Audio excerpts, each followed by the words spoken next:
I call this meeting of the Monroe County Redevelopment Commission to order for Thursday, January 4th, our first meeting of 2024. Jeff, would you call the roll, please? Commissioner Martin. Present. Commissioner Cassidy. Present.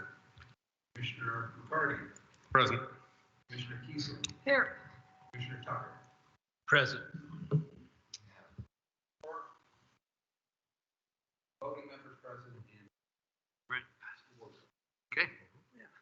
Recalling that we had one member who resigned at the end of last year. And I know I sent in a request, I think Iris did. Yes. Have you received other requests yet, or do we know what's going to happen, or is it the four of us forever? well, I believe there'll be a fifth. But I know that I don't know. Forgot my own rule. I believe there'll be a fifth. I believe at this time, last I chatted with the commissioners, they were expecting to make a lot of appointments on the 10th. I don't know if that's a redevelopment commission appointment is included in that, a new member is included in that or not. Okay. All right. Okay. All right. We will move forward at this point. And we will assume that everybody who's here will be here after this. Okay, first item on the agenda is the election of officers.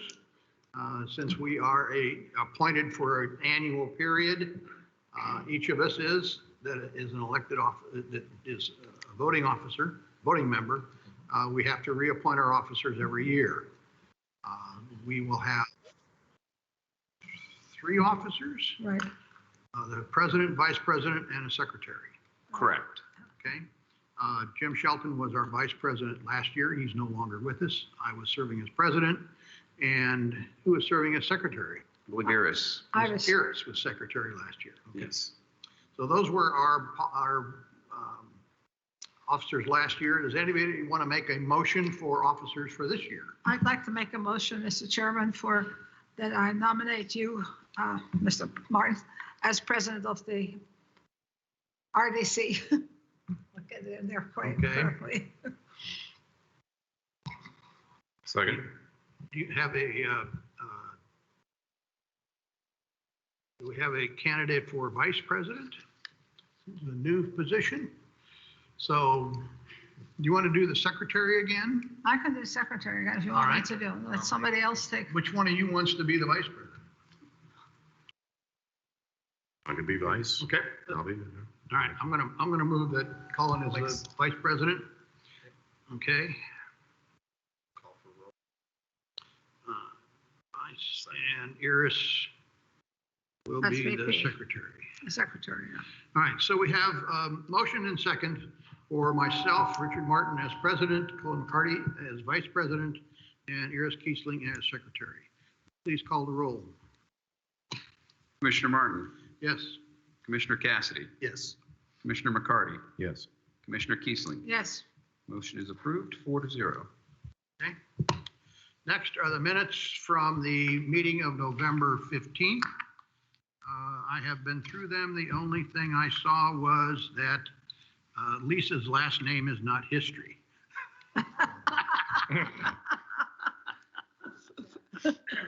Under item 6. It says Lisa history explained to the history of. Where is that? It's on item number 6, second Okay, line. That's what it is. That's why I Lisa don't see- history. That's why I don't see it. I got a couple of pieces of paper. Everything else seems. I'll make it a motion to have a number approve the 6. minutes as corrected. Well, I read them before online, so Do we have a second? yes. Okay, Second. we have a motion and a second for approving the minutes as corrected. Please read the roll. Commissioner Martin. Yes? Commissioner Cassidy. Yes. Commissioner McCarty. Yes. Keesling. Yes. Motion is approved 4-0. Okay, thank you. All right, the next item on our agenda is a discussion regarding the planning request for the Profile Parkway development. This came to our attention after our last meeting and is the reason we are having the meeting today rather than on the third Wednesday of the month. because we need to provide some input to the planning department prior to their meeting on the 9th or the 10th. I think it will be presented on January 16th. 16th. Yeah. All right. Want to go over what they are proposing or what question they are asking us? They're asking two questions. The plan commission is asking two questions, and maybe I'll give a little background.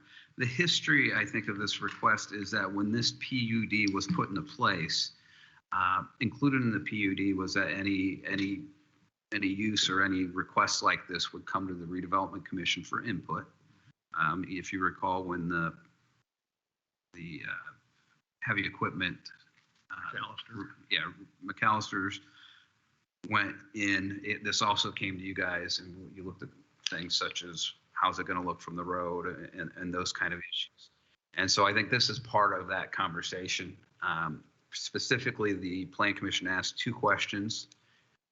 And the first is, what is your opinion regarding the permitted uses in the general business being applied to these properties?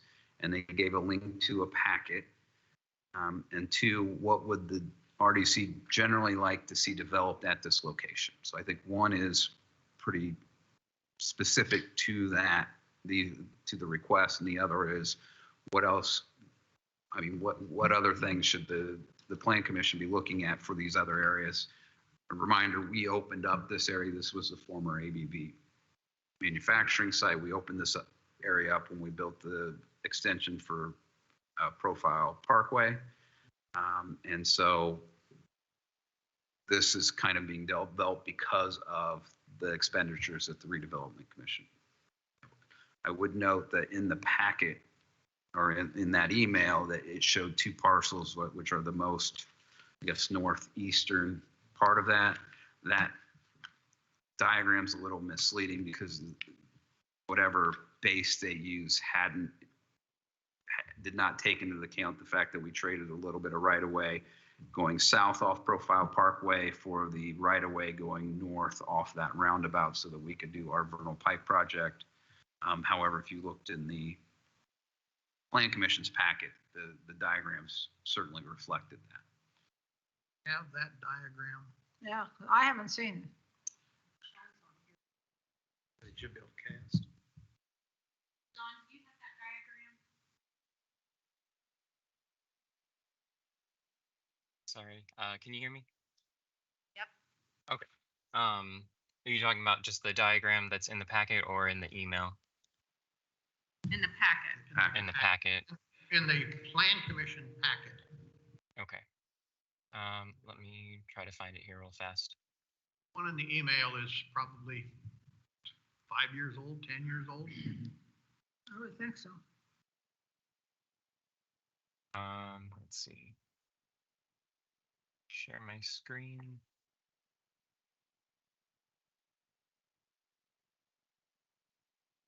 Can everyone see that okay? No?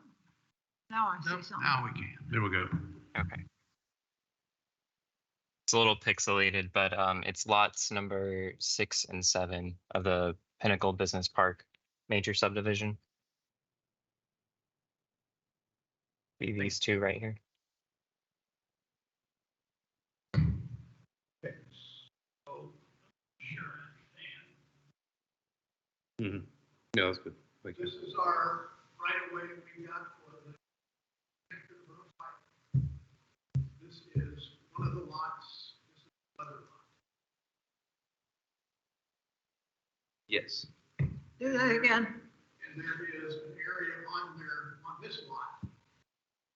Probably instead of affected area, so it has something to mention. Or I'm not sure what that affected area means. Find that out. Drainage area. Hey, Sean, can you bring up page 168 of your packet? There you go. That may give you a better conceptual idea. Is that the, That's the conceptual site plan that was presented in the packet. where are they driving onto the property? From Profile? Use that one. Richard. want you to use that one over here so you're on camera.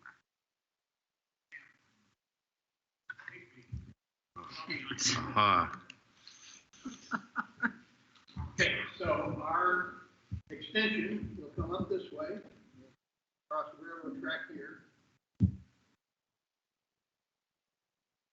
They're talking about 2 road cuts onto Profile Parkway.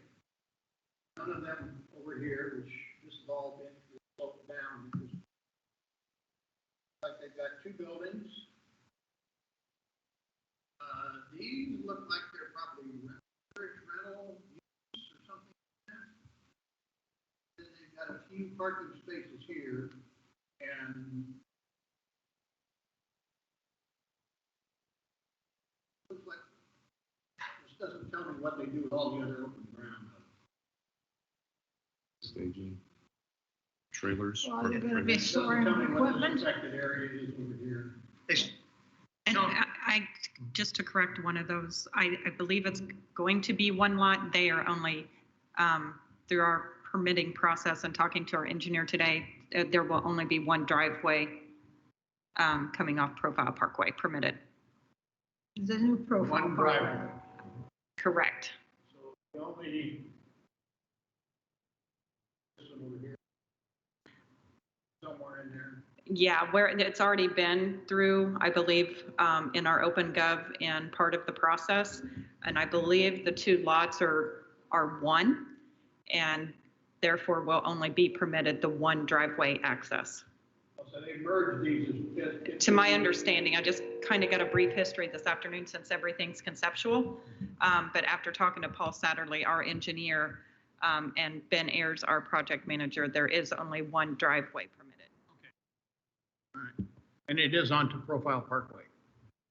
Which Correct. we're on Profile Parkway now. You first said it was on the other side. No, coming off Profile Parkway. Where it comes in before the roundabout?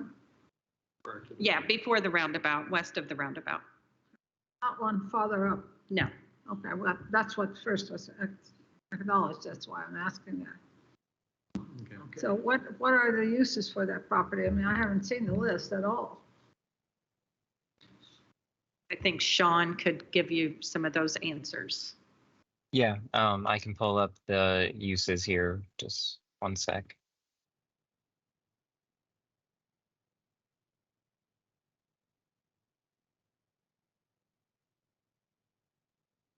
So currently it's zoned general industrial, and that's this blue table. So currently all of these uses are permitted. What they are proposing is a rezone request. So that will be from general industrial to general business. And there's quite a long list here. I'm happy to go through them, but it is pretty extensive. So we are talking about changing an industrial zone to otherwise open it up to commercial related activities. So I think part of the Plan Commission's request is to get feedback, specifically how the commission feels having more commercial related activities here in an area that was otherwise designated to be for industrial use.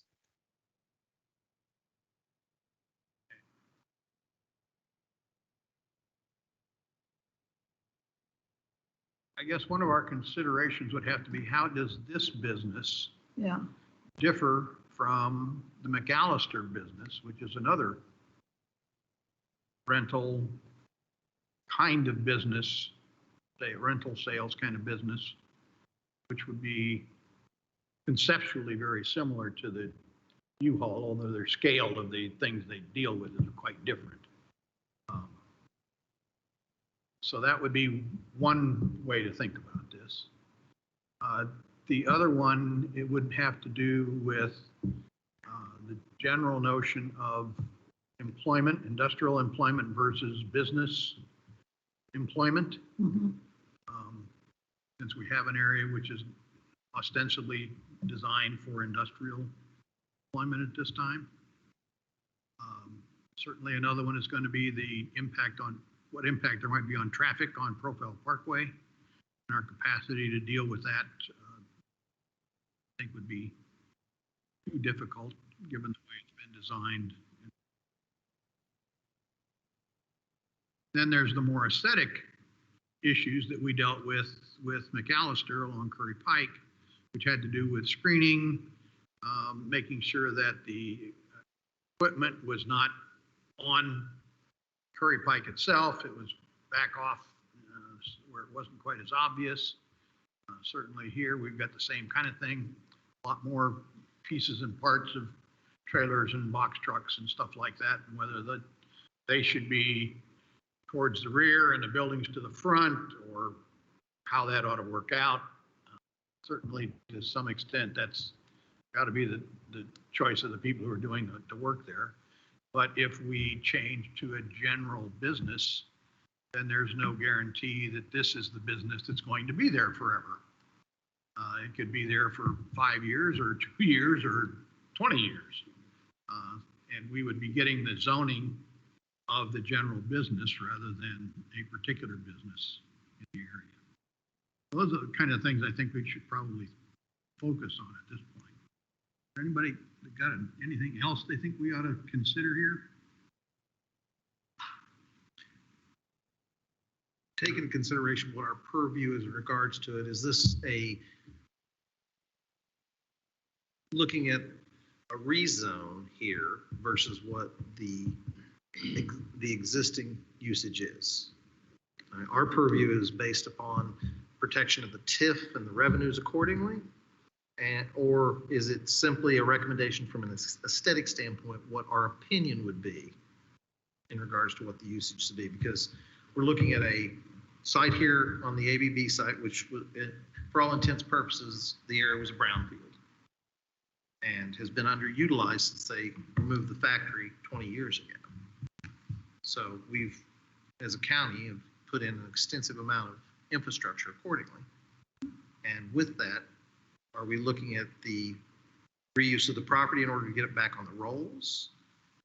Are we to take into consideration the aesthetic aspect of it? And as Richard put it, once the Plan Commission will have the final say so on the rezone.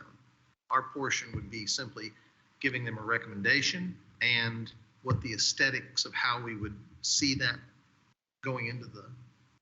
I think you hit the nail on the head when you said that ultimately, at the end of the day, this is the Plan Commission's bird, right?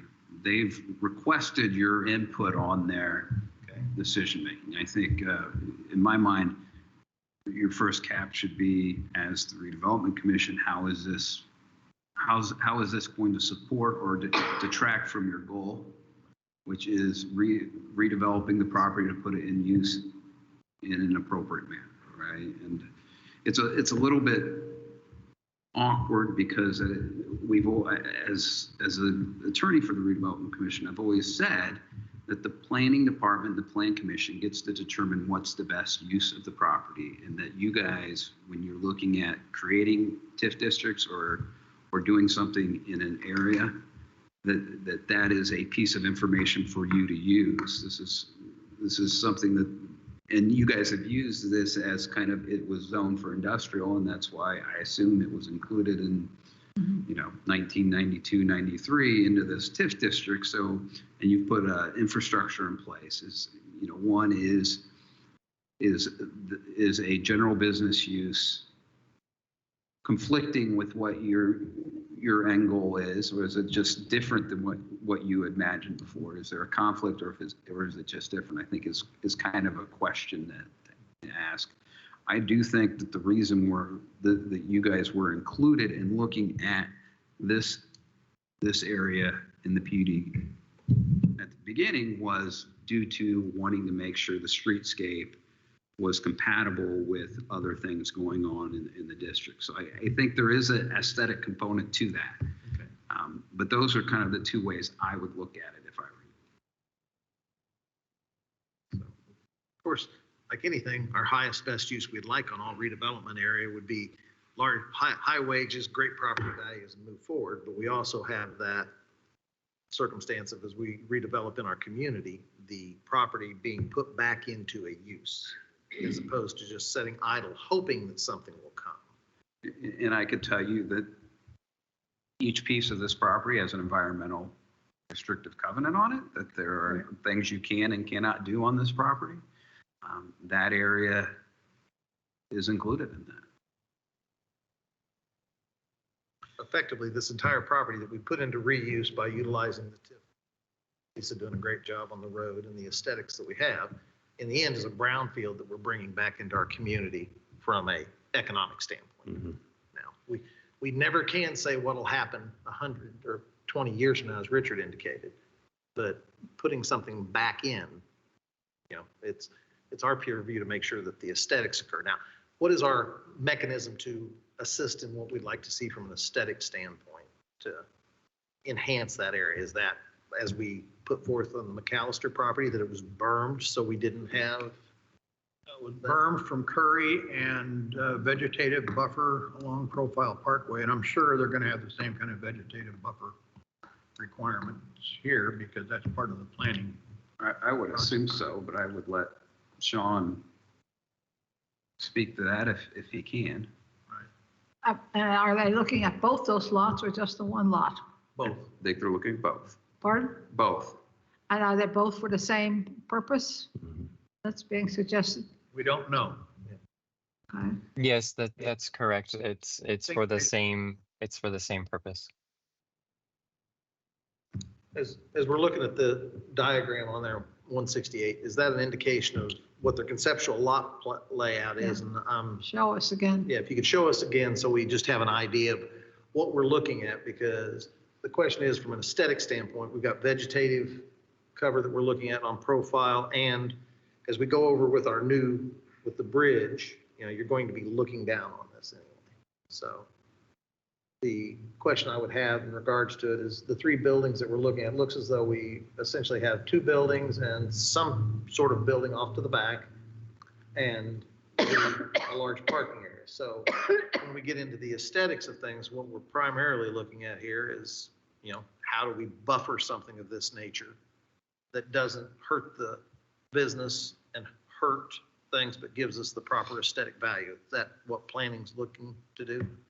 And what vegetative area are we talking? I mean, like anything, if it goes to GB, which is a complete plan commission decision, at that point, it's a retail type environment instead of an industrial environment.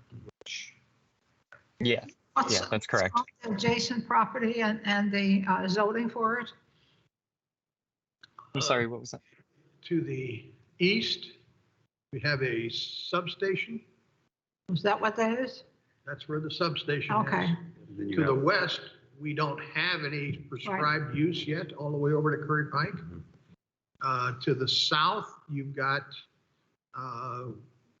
there's a manufacturing facility to the south. Circle Prosco. To the north, you've got a railroad track. Right. And I would say that, kind of that, I think it's Gates Drive there, but That's Gates. Gates comes up. That's almost right now a dividing point where if you go east of Gates, you're in retail. And right now you go west of Curry, and to the extent that Circle Prosco's there, it's manufacturing. You get a lot of manufacturing. So this is kind of in between the two. And that was my thought. When you look at that map, you go from Lowe's and transition under this proposal, you transition to a U-Haul site and then over to going further west of McAllister. So, and then south and southwest, you have master rentals, you have extra space storage. So there is that precedent. And I just think that I look at it from a transitional standpoint, if you will, from a, industrial equipment use. It's light industrial, if you will, for U-Haul and whatever trailers they have on site, as well as their storage. To me, it's a good transition between that retail and the commercial side of rental. I guess, Sean, why isn't this considered by the Plan Commission to be a use similar to the McAllister use? Yeah, so planning did a use determination and determined that this would be a multi-use site, specifically with regards to automotive rentals as well as convenience storage. So those fall under primarily general business type of uses, and you wouldn't be able to find those in the industrial use category. So that's essentially the reasoning for the rezone request. Yeah, McAllister has has automotive vehicles too that they rent. They're big, but they're automobiles. You know, I'm wondering why we're splitting this hair in the way we are, or is it just trying to gain more leverage in what's going on here? Yeah, I'm not entirely sure what the McAllisters was determined to be. I know that they are storage, outside storage, and they may also be equipment rental. I'm not entirely sure. But they just fit in a slightly different category, at least under our current zoning ordinance. So it seems that it's the outside storage in the storage units that they're going to rent that makes the difference here. Otherwise, they are operating very much like McAllister is operating, as far as I can tell. And obviously, I guess my biggest concern is the lot layout. You know, I would rather see the buildings up front and all the vehicles behind, out of the way. I don't want to see that corner have a bunch of small trailers and box trucks sitting on that corner. I'd rather see their building there and their more retail-oriented operations there rather than the storage of their vehicles, which is what looks like is going to happen. And that's similar to what we did, you know, that's not unlike what we did with McAllister, telling them to put the heavy equipment away from Curry Pike. Admittedly, you're going to see a lot of their stuff from Profile Parkway, but we minimized the way it was being organized so that we could modify the way it was being organized so we could minimize the visual effect of all of the equipment being parked.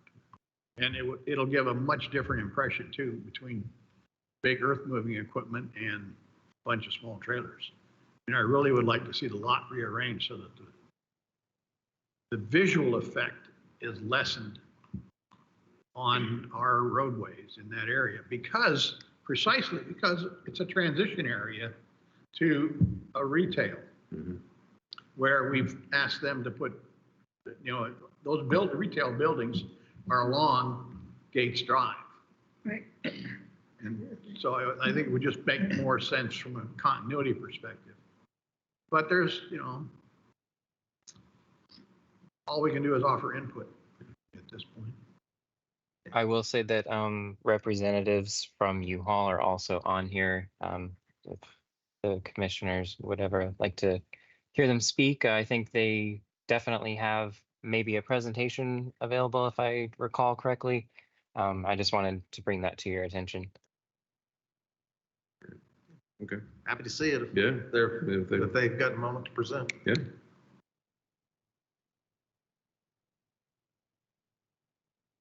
TSD, if you could allow Stephanie Shiki to speak.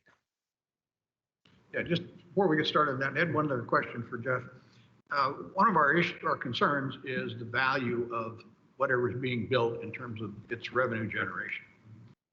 In general, I am under the impression that industrial facilities generate more tax revenue than commercial facilities because of the way industrial equipment is being taxed, whereas commercial shelving, that kind of stuff, doesn't add much value. So that we generate more revenue off of industrial uses than we do off of commercial uses on a per square foot basis. Is that correct?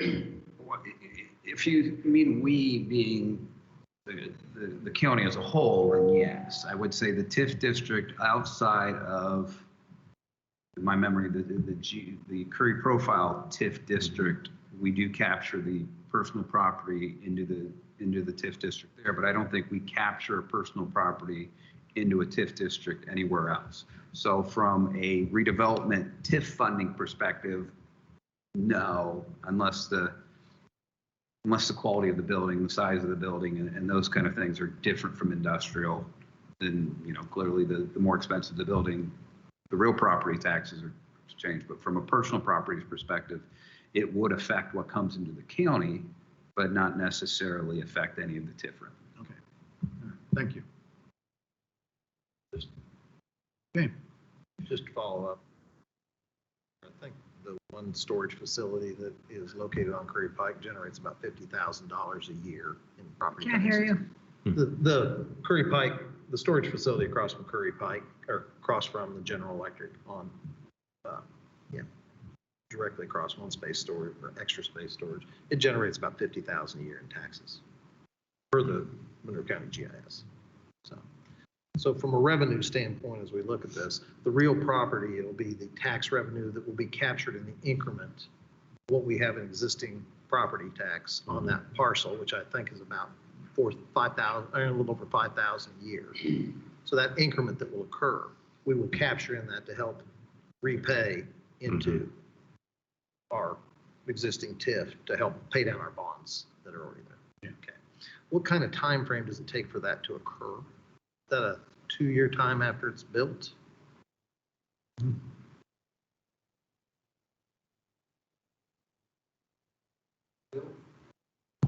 I got to remember my rule. Once it's built, it goes through a process with the assessor's office, and then it's put on the tax rolls. And, you know, depending on when I think January 1 is, it used to be some March 1, now it's January 1. If it's in existence on January 1, then it will go on the following year's tax rolls. Okay, so approximately 3 years from now, we'll see revenue that'll come into the TIF. Okay. Yeah. Yeah, okay. Okay. That answers that question then? Yes. And so you had a presentation available? Yes. Hi, this is Stephanie Sheehy. I'm with U-Haul. I do. So I can pull up a presentation. I just wanted to kind of go through a few slides of some recent ground ups to give you an idea of what our product looks like, what our buildings look like, to give you a better idea as you're speaking on aesthetics. So bear with me.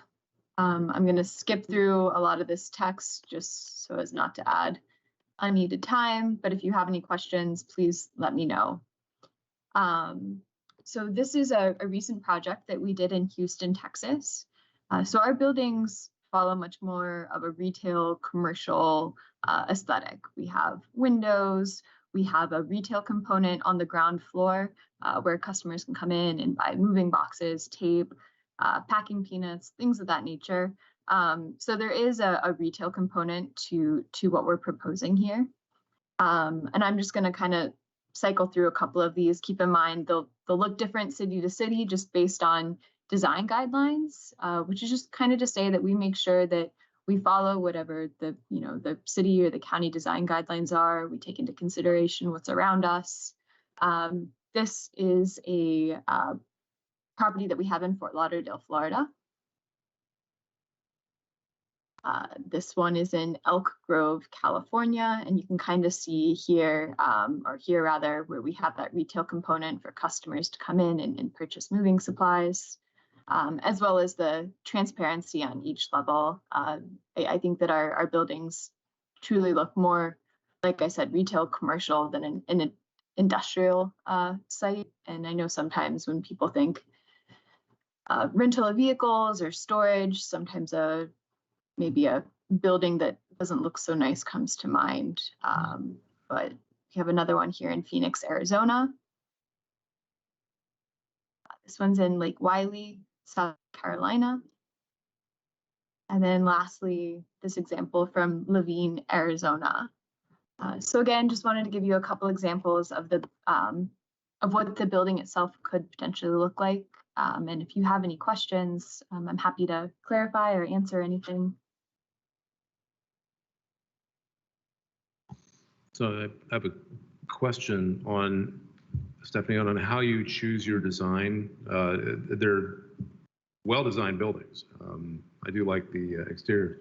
So is it done in cooperation with a with the community, or how do you determine what an exterior looks like for a facility? Yeah, so it differs, I guess, in terms of the actual route to approval between city and county, and sometimes there's design board, sometimes it's approved as part of the rezone. But the way that we get to our imaging is we'll, comb through the code.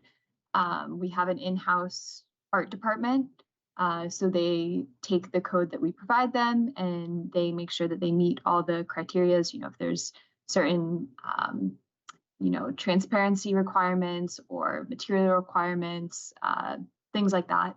And then once we have this, and again, I'm not super clear on at what point the imaging would be approved by the county, but we would send that over to staff. We get comments back. We make changes as necessary. That's typically kind of the process that we would follow, and along with that would come, landscaping plans. These renderings unfortunately don't include landscaping, but putting trees and shrubs and bushes, that's certainly something that we provide on all of our properties. Thank you. Yeah, go ahead. Okay, sure. Question in regards to what I'm seeing on these aesthetic prints that you're showing is a multi-story storage facility. Is the intent here, based on what I saw on this conceptual site plan, that this would be a multi-story facility? Yes, that would be the intent, for it to be multi-story. It's all climatized, so customers would enter the building to then access their individual rooms. Okay. So with that, from the total number of units that we're looking for in these particular buildings, which typically will generate some traffic accordingly, do you have any idea number of units you're talking? So we could I'm just getting a handle on traffic is all I'm looking at. Yeah, so for traffic, and I'm sending a message out to confirm on the units. I'm not sure that I have the exact number, but I believe it to be around 600. In terms of traffic, we're a low traffic generating use. And typically, like for a traffic study or for a traffic report, the threshold is 100 trips during peak hour, and we're always well below that. So there's not going to be a ton of traffic on and off the site. Okay, and then from a standpoint of, as we discuss, Richard and everybody, from an aesthetic standpoint, the drawings and art looks phenomenal. The question we have, how does it impact if we would request, and again, this is a planning commission decision, but from our aesthetic standpoint, that you would move the building to the forward fronting? Does that create an issue from your overall long-term business in order to aesthetically please the area? No, I don't think so. I think that we're still, in the earlier stages conceptually of planning the site. There's, a lot of properties that we've done where the building's closer to the road. I think this is an example of that. I don't think we have any issue moving the building closer to the road. I can bring that back to my team, but we're certainly open to your feedback and to making this work for both U-Haul and for the community. So I don't think, playing around with the building placement would be something that I think we would be open to that. How do you feel about limestone instead of brick, since we're the limestone capital of the world? Yeah, I mean, I don't make art, truth be told, is not my area of expertise. I would think that as a material for, like if we did a decorative material, I can definitely float it. Off the top of my head, I think that would probably be okay. I'm just not the person that signs off on it. But again, we're definitely open to feedback, and that's something that I'll bring back to the team. And if it's limestone as opposed to brick, I think that's definitely a conversation we can have. Thank you. Appreciate that. Yep, that would be nice. Stephanie, of the projects you showed us, how many are, well, maybe not an exact number. Is it common for those projects to be located close to industrial rental type companies?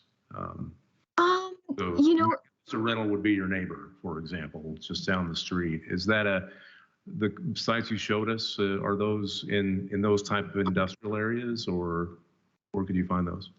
Yeah, so in self-storage has a bit of an interesting history, right? Because 20 years ago, self-storage would have been an industrial use. And I think now more so you'll find it in like retail, commercial corridors, or you find them as a buffer or, kind of a transitional use. So in between industrial leading into commercial or commercial leading into residential, we find that it's a good like a buffer use or transitional use. So when we go to pick out a site, we're not looking to be next to an industrial zone or an industrial area. A lot of times the properties that we get are more commercial retail. And it depends too on the zoning code, right? So like if we self-storage sometimes is categorized as an industrial use, sometimes it's categorized as a commercial use. So it's kind of a toss-up. We look at commercial sites, we look at industrial sites. A lot of it, has to do with access, ease of access for our customers too, on and off the highways. So those are kind of some of our considerations. Thanks. Okay, Brad? Sure. Yeah, absolutely. Hey, Stephanie, this is Brad Tucker. I'm the non-voting member here, but I do have some questions. A site such as this, do you have a ballpark number of new jobs that would be created, like what that might create for the area? Yeah, so kind of the answer is twofold. So in terms of employees that we would hire on site, it's about 12 to 15 new employees that we would bring to this site. The other nice thing about bringing U-Haul to an area is that we're a national brand, and we offer something called U-Haul Moving Help, which is where customers can go onto our website and local movers in the area can sign up to be on the U-Haul website. And then customers who use our storage facility or who are renting a vehicle then have access to their information. So we can help generate revenue for local companies, local movers to help. So it's kind of a secondary source of employment, but that is something that we offer and has worked out very well for communities and local movers and people looking for moving help. But to answer your question directly for this facility, we would be looking to hire 12 to 15 people. Okay, as far as is right around the corner, there's a pretty large storage unit already on site on Curry, where you access it from the outside. You're going to access all these units from going in the inside first? Is that correct?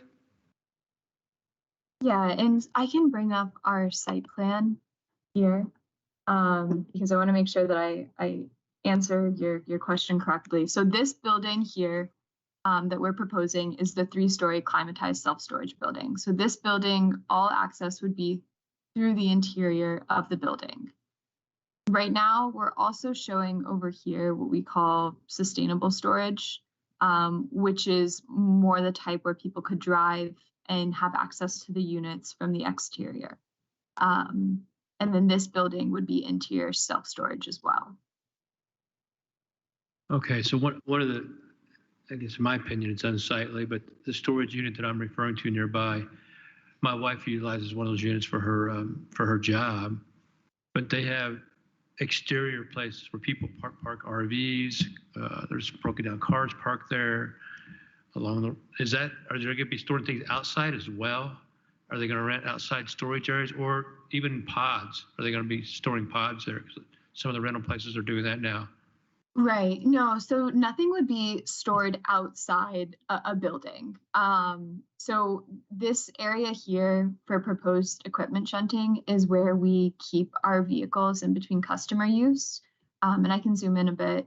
So we have the trucks rear bumper to front bumper kind of in a nice orderly fashion. And again, that's where they're temporarily parked in between customer use. In terms of storage of vehicles, customers or RVs or anything like that. We're not storing anybody's vehicle. We're not storing inoperable vehicles. People aren't parking their RVs. People aren't leaving their cars. It would just be the U-Haul truck and trailer share on site, and then the self-storage component, but that would all be contained within a building. Okay. Thank you. Okay, let's get back to our two questions we made. One of them has to do with the rezone from industrial to general business. And while I have some reservations about how this is really different than the McAllister kind of thing, it does appear like there's going to be a lot more retail activity here than would occur at the other area.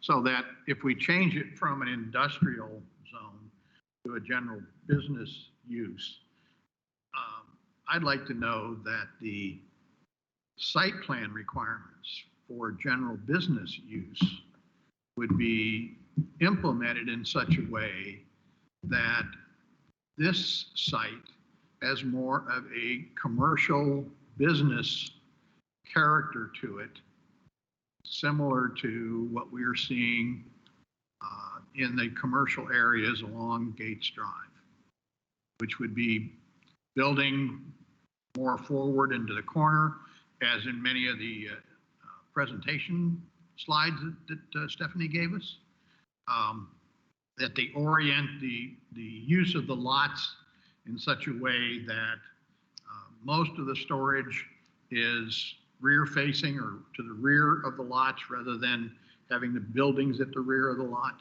So we've got the buildings moving forward. Certainly you need some customer parking while they're doing transactions up front, and we accommodated that at McAllister as well. That we look at the kind of fencing that they're going to be having on the property. I'm assuming they're going to fence the whole thing. We haven't seen anything about that.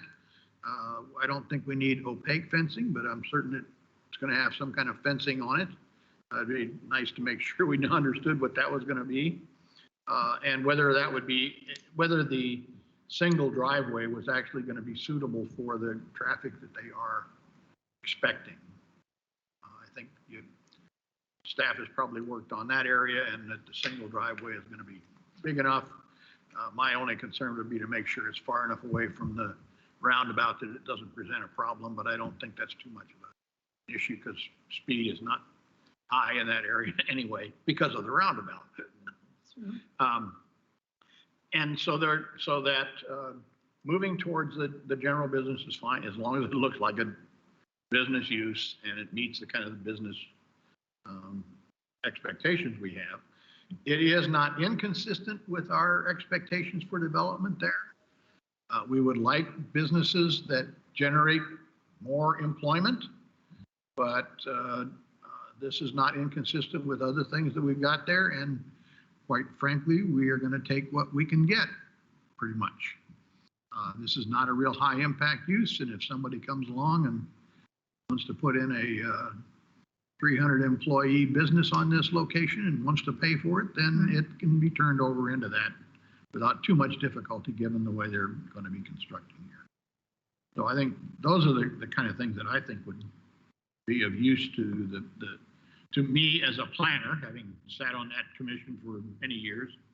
I would be interested in that part of the opinion from the commission. Anybody else got any other suggestions? Like anything, I'd always like to see more jobs. But given the circumstances of it being a brownfield and moving forward, Right. with getting something back in there. You know, it may not be our ideal situation as far as what we'd like to see, but it is in the presence, and it's always better to have a bird in the hand than one in the bush. Don't let perfect be the enemy of good. Exactly. Right. So yeah, I agree. It would be great to see more employment opportunity, but still, it would get it back on the rolls and certainly get used to that site and hopefully help spur other interest in investment, whatever that turns out to be. As you mentioned, Richard, having it attractive is also very important, regardless of whether it's an industrial area or not, because that's what's going to get employers to come out. Right. So it's very important. And we should realize this will be a much higher traffic area Oh, yes. once that Vernal Pike connector is put through than it is now. Mhm. I mean, by orders of magnitude. So this will be a very visible site in the community. So Jeff, do you have enough information, or do you need some kind of formal motions or something? I would ask Sean what he would like to have delivered to the Plan Commission.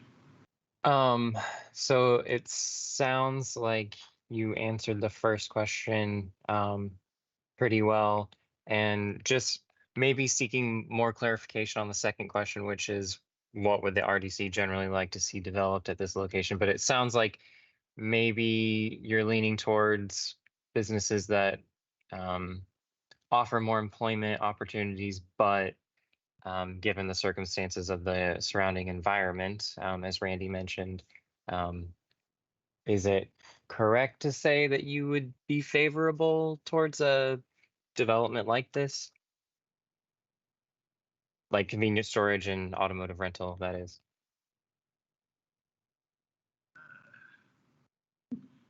Let's say it is acceptable. What's that? That'll be good. I'll take that. We would Yeah. like steak, but we will take spam. We'll take- Wow. Wow, you really went to the extreme there. I think too, though, in the future, given what's going to happen at the old GE site, there could be some ancillary businesses to enhanced semiconductors. So, there's always that possibility. I looked at Jen Pearl, nodding her head. So there's always that possibility, and I think that may be, I don't like to say desirable versus undesirable, but certainly it's a numbers game in terms of employment. I'd like to see more employment, but I think I agree with Randy. I think this is a good use for the property as it is right now, and it certainly I think is a welcome business given the growth we're seeing in that area. If you look at a radius of only a few miles, especially in a Richland Township. So, I think as long as everything is buffered the way it should be, and I like the designs that they have on their current projects. I think this is good. Yeah. Certainly, if we end up with something that looks as good as what she showed us in the slides, Yeah. that will allay a great deal of our concern. Yeah. Aesthetically, the one question I would ask in regards to it, if we could yield a little bit to our economic development and get their input in regards to that, because that's a primary factor in regards to our community. Yeah.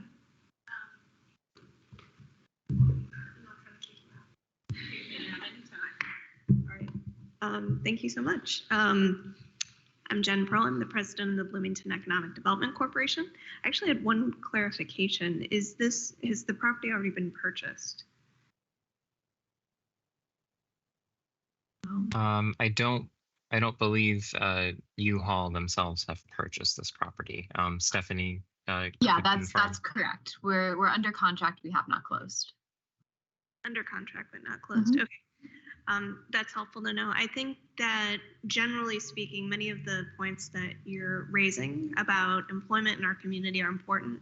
A big consideration is always wages. Certainly number of jobs, but quality of jobs. If you look at MIT living wage statistics for our community, a living wage for one adult with no children is $16.39 per hour.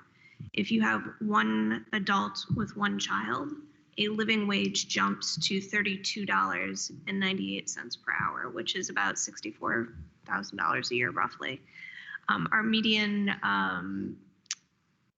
household income, per capita income here is around $54,000 per year.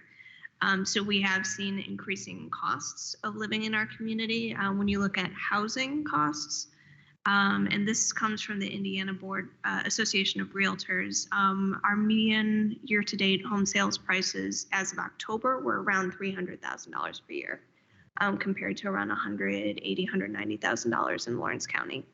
And so knowing that we have limited land available for employment development, especially for industrial use, that's a heavy consideration for our community as a whole. The best sites that we have to work with across the community include those at the Monroe County Airport, the West Side employment zones, particularly these, Ellettsville, and then you also have like south of town at Fullerton and I-69, the 87 acres that's owned by Bill C. Brown. So those are broadly considerations that we have. The other consideration that we might want to do in the future is if the BEDC could sit down with the Redevelopment Commission and talk to you about our long-term strategy for attracting businesses to the land that we do have available. Broadly, we're focusing on life sciences, biosciences, tech, defense. We're seeing a lot coming out of the U.S. CHIPS and Science Act, as well as things coming out of Crane. That's what led to the enhanced deal that we've been working on for the last 6 months or so. And so we're excited about those things. And I think probably being able to coordinate early in the process, if you know that certain land is available, how are we going to promote it? We're also working to update our website this year. Clark on our team is going to be heading out to a site selector conference in April so that we can start proactively going after businesses that are a really great fit. So we have highest and best use of the land that we have. Is that helpful context? That's wonderful. I'd love to sit down and have a conversation to make sure long-term economic vitality in our community is one of the top considerations. Great. Thank you so much. Thank you.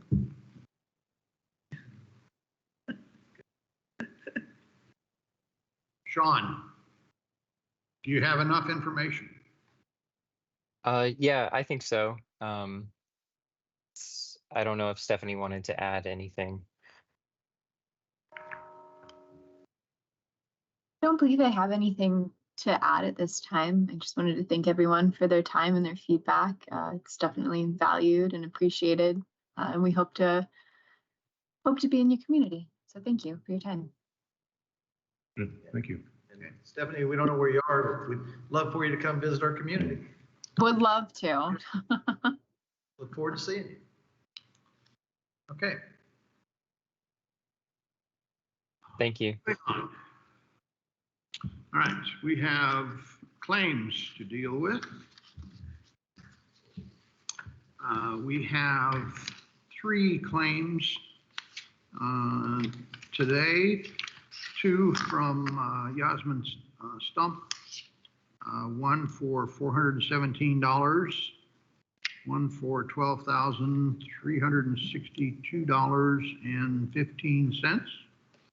And we have 1 claim from American Structure Point for $3,026.65. Are all of these associated with the Vernal Pike project? American Structure Point would be Fullerton Pike. That's the Phase Fullerton 3. Pike. Okay. The other, the Yasmin would be Vernal Pike, finishing that right-of-way condemnation. Right, stuff. Okay, all right. That's what's before us. Do we have a motion to approve? One quick question. Yes. In regards to, does this finish up the necessary dollars spent on the curry pot or on the bridge? Okay, this is, that finishes that up. This should do it, unless they have another filing that I'm not aware of. Okay. It's not over till it's over. That's why I'm asking a question in regards to it. And then, of course, the other question is, do we have? Never the say money to that's pay it? over until it's over. Yeah. We have adequate funds to Yeah. pay the claims. I'll make a motion to approve the claims as presented. Second. We have a motion and a second to approve the claims for Yasmin Stump at $417, for Yasmin Stump for $12,302.15, and for American Structure Point for $3,026.65. Jeff, would you please read the roll? Commissioner Martin, Yes. Commissioner Cassidy, Yes. Commissioner McCarty, Yes. Commissioner Kiesling. Yes. Motion is approved 4-0. Thank you. I will Is this around? I did change the sheet so it says January, not December. And you've got the right year? I hope so. Yes, that's in the right here. Better check, yeah, he's got the right here. That's right. Okay. Our schedule for the coming year, we have traditionally done the third Wednesday of each month, which seems to work out fairly well, avoids the problems with Thanksgiving and Christmas. And we may end up having missing a meeting every now and then for one reason or another, particularly in the spring when everybody's gone away for spring break, that kind of thing. Right. We'll work through those. Is that an acceptable meeting date? The third I didn't check Wednesday? any of it, but I presume it is. I mean, I didn't see any obvious conflicts. It works. It works except the third week in March. That's right. It's not so good. So can I have a motion then? I make a motion that we schedule our meetings for the third Wednesday of the month for the 2024 And at 4:30? at 4:30 Okay. here at the courthouse. Yep. Does that work consistently with the room? Yes, yes. I think that's, the only question would be, is this the January meeting or do you want to meet in 2 weeks? Well, I second the motion. Yes. Yeah, so So do we want to make that motion with the exception of January? Yes. Okay. And I have a question, though, are we, answer it after that, but are we required to have a number of Zoomers, a number of people in person? Are we still on that? Yes, we still have to have Would you at least. repeat that, please? Yes, we still have to have at least half the people in person. And unless you fall into one of the exceptions, you have to attend at least 50% in person. Right. Okay. Just want to make sure. I call the question. All right. We have a motion to adopt the third Wednesday of each month at 4:30 p.m. in this room for our meeting schedule for the calendar year 2024, with the exception of January, because we've already met on January 4th of this year. Call the roll, please. Commissioner Martin, Yes. Commissioner Cassidy, Yes. Commissioner McCarty, yes. Commissioner Kiesling. Yes. Motion is approved, 4-0. Okay. All right. Next on our agenda is public comment. Is there anyone in the virtual audience that wanted to comment? Jen, have you said everything you wanted to say?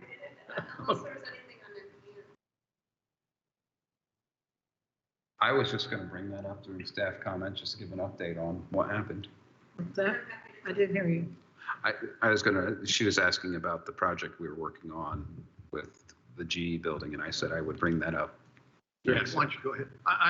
When we go to staff comments, go ahead and do yours, and then I wanted to go back to the question that Lisa had issued on the Hart Street Road stuff.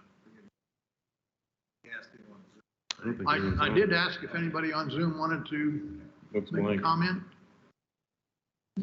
I don't think anybody raised their hand. Okay. Well, I guess almost immediately after the November meeting, but prior to the December meeting, we received an application for a tax abatement in the former GE building that we put in the Curry Profile TIF district.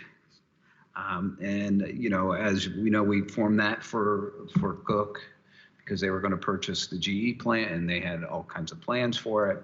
And then COVID hit and plans got set aside. So we got a request for a semiconductor microchip manufacturer, or advanced packaging, I believe is how the principal refers to it as, to utilize quite a bit of space, I think up to 150,000 square feet of that building, in order to make semiconductors. And so he gave a excellent presentation at both the county council meeting and the Economic Development Commission meeting.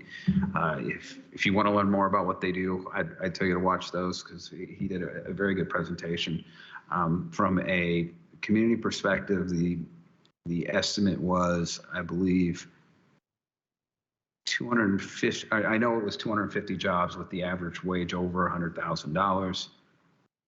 And I believe it was $150 million in property investment. And so they requested a 10-year personal property tax abatement, which each year having 100% abated for 10 years for their equipment. And so it got approved. The principal indicated if everything goes well, they'll be manufacturing third quarter of 2024.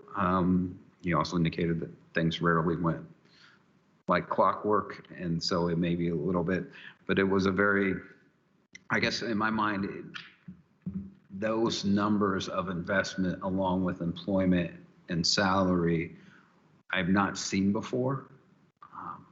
And that was a really good thing. I think the other two really good things about that, and I explained this to at all the commissioners' meetings and all in the council and the EDC, is that it also brought a different type of manufacturing into the community. Mm-hmm. So we're diversifying what we do here. And it also used GE building, because I hadn't gotten to where I was in 17, 18 with, how are we going to revitalize that building? But I could certainly see it was going to come in the next few years, as that was going to have to be a real focused project that we were going to have to do, because I think that COVID affected things differently, and that project was going to need some other support. So along with all those good things, I think there is a realistic expectation that manufacturer will draw in other similar types of businesses, conceivably even into that building, because I said 150,000. I believe that main facility, as well as the other building out there, is close to 1 million square feet of manufacturing space. So it's 150,000 square feet. It is a lot, mm-hmm. But there also is a lot of room to grow and to do other things out there. So I just kind of wanted to make you aware. I know I emailed you guys. I think I emailed you the letter from the bondholder for that area, indicating that they were fully supportive of that abatement, and that was that bond is one of those where if we don't collect it, that bond doesn't get paid. I will say that we issued a $6 million, I think it was $6.1 million bond. The only thing that has been drawn on that to date is the transactional costs. So roughly $100,000. I think we're going to work with the Cook people to kind of close that bond out. We don't have the revenue in there yet, but we certainly are getting. I think our bond payment is like $1,200 based upon what they borrowed. So I think we do have 20,000+ in that. So I think we should look at paying off that what we owe them as quickly as possible. I also believe that there will be some additional improvements to the building itself for this use, and a significant amount, not 100 million, but more than one. It depends on how you characterize whether it's personal property or whether it's a fixed. And I don't think that's not been evaluated to the point where we know the answer yet. So there should be some additional revenue into that TIF district just based upon what they're going to have to do to some of the areas of the space to get it up to this speed. So with that, being able to close that out. It's certain whenever we issue a bond, particularly with the developer-backed bonds, we always want to make sure we maintain a debt service ratio. Essentially, I believe in that bond, we weren't allowed to issue any additional debt until our debt service ratio, even with that additional debt, would still be over 1.5, which means for every dollar we pay in debt, we have to collect $1.50. So if we close out that debt, then all the revenue then would be able to be utilized for a a new venture. And since there isn't a whole lot of debt there right now, it would make sense to clear that off the books. And, you know, I've talked to bond counsel, and I will continue to communicate with the people at Cook about, you know, what we need to do. Essentially, I think we need to have enough to pay off the debt, and then we can close things out. Not yet, but I'm not sure we're more than a few, assuming everything, I'm not sure we're much more than a few years away from having it. I would think so. I will note that this is conductor manufacturer we've had in the community in 25 years. Probably. Because ST Semicon, which is where our courthouse and jail are now, was a semiconductor manufacturer in the community for 15 years, roughly. That's right. Yeah. And it's good to have that kind of business back in the community. And I think there is, I know enough about that business to know there will be changes that they're going to have to make that are going to add value to the property, in addition to the capital equipment that they have to purchase. I'm glad to see that happen. My other one, Lisa had sent us an email having to do with Hart Strait Road and our long-standing request for a bill to close out a project that we never seem to get. What's our status? I've not ever seen it.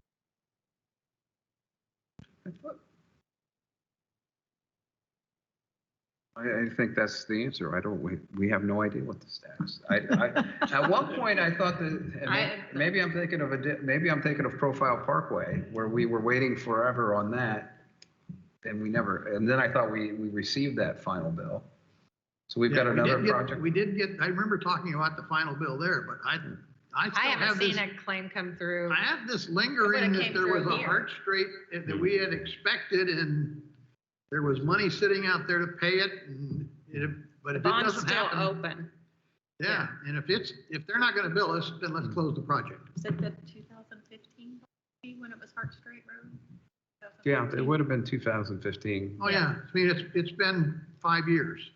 Yeah, I haven't seen any. But yeah, and it would come through you guys. I would have a question about whether or not they could generate an accurate bill at this point. Yeah.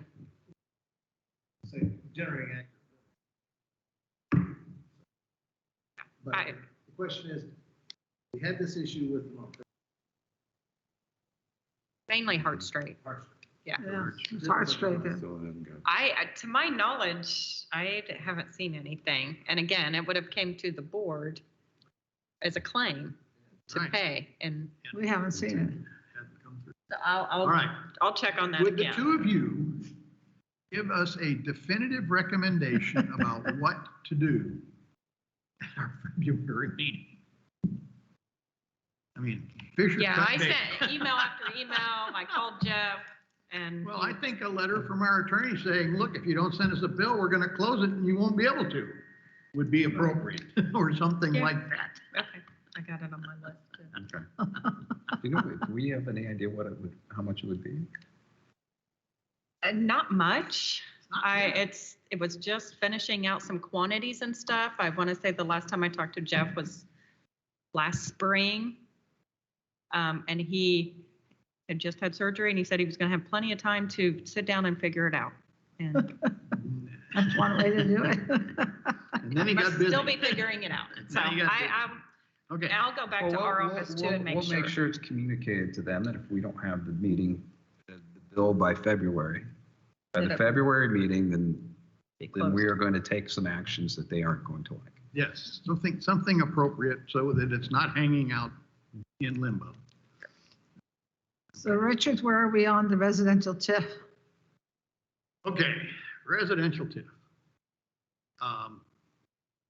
We're not making any progress. I thought so. Jeff has had some sites that he wanted to look at. Okay.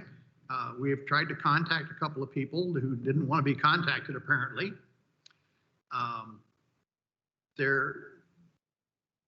This is really hard to figure out how to do. Part of it is that some of the most desirable spots are just nominally within our TIFs, and some of them are not. So we would have to create a TIF to do the things. Okay. There are only so many places where you could get infrastructure necessary to produce a residential project. And those are near and dear to most people at this point. So how we get access to them is not quite known. We don't really want to do a residential TIF to buy only property, which we technically could, but that's not what we'd really want to do. We want to spend it on infrastructure to push the project forward. If we just buy the property, that would help a lot. So we are still up in the air, and I do know that we need to understand our kind of drop dead date for the ARPA money, because it has some spending deadlines, commitment deadlines that are going to catch up with us. And if we're not ready to go the right time, that opportunity is going to go away. Well, I can tell you that we are seriously looking at a project. I'm not at liberty at this point to say exactly where, but I think we've had preliminary discussions with the owner, with planning, has some rough ideas on number of units, and be working with Habitat and the developer to kind of do kind of a mixed kind of level project. And I think it's fairly close to other areas that may be developed soon. So I do think that there is going to be a pretty good place to look. And I'm hoping that in February we can roll out a map, and I could show you all this, and because I don't think we're that far away. I really don't. We met as a group yesterday, had some questions that I'm running down through I need to talk to our planning, but I had a short conversation with Paul Satterley today, who answered a lot of the questions. So I don't think we're real far away from unrolling that map and saying, hey, here's where it is, here's what surrounds it, what makes sense to include in this kind of a district, and what wouldn't. So I just don't think we're that far away. Again, I'm hoping to be able to have that conversation in February. I did have after this, I have another question for Lisa that I think you guys would. I'm trying to remember when we plan to have the Vernal Pike or the Vernal Connector bids. Is that February or is it January? February. February 15th, I think. Yeah. So we'll have those in for the next meeting. Yes, we will have whether or not we'll know the bid probably within 24 hours, and whether it's a water bowl, and Or whether we got to go begging for some more. correct. The other question is, Jeff, as we look at this residential TIF area, what kind of time frame does it actually take to process and create? Well, my memory is that it generally takes 3 months. It starts off with and this is, I have not triple checked or even double checked the statutes to see how they've changed since the last time we've done it, but generally it starts with a preliminary resolution by the Redevelopment Commission as to, hey, here's what we want to do. It goes to the commissioners and the Plan Commission. The Plan Commission reviews it to see if it is in compliance or conformance with the comprehensive plan. The commissioners have a wider berth, and then it comes back to the Redevelopment Commission.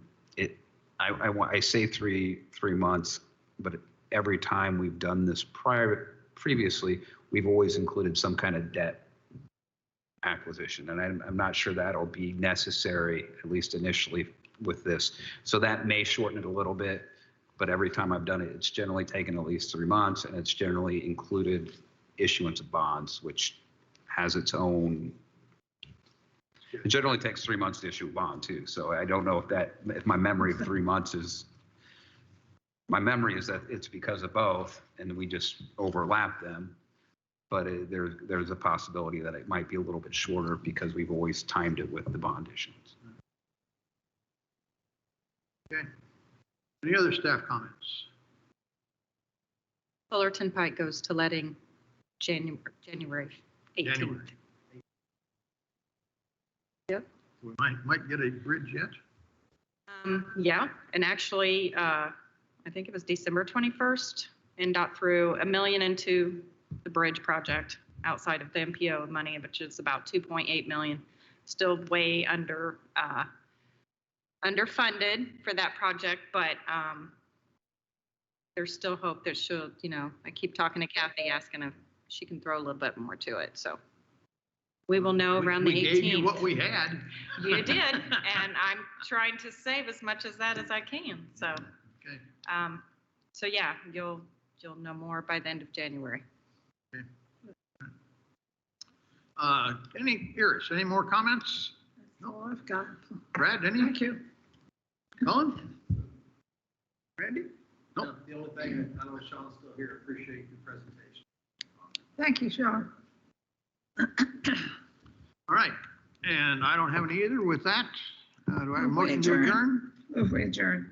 We have a motion to adjourn. Second, we are adjourned.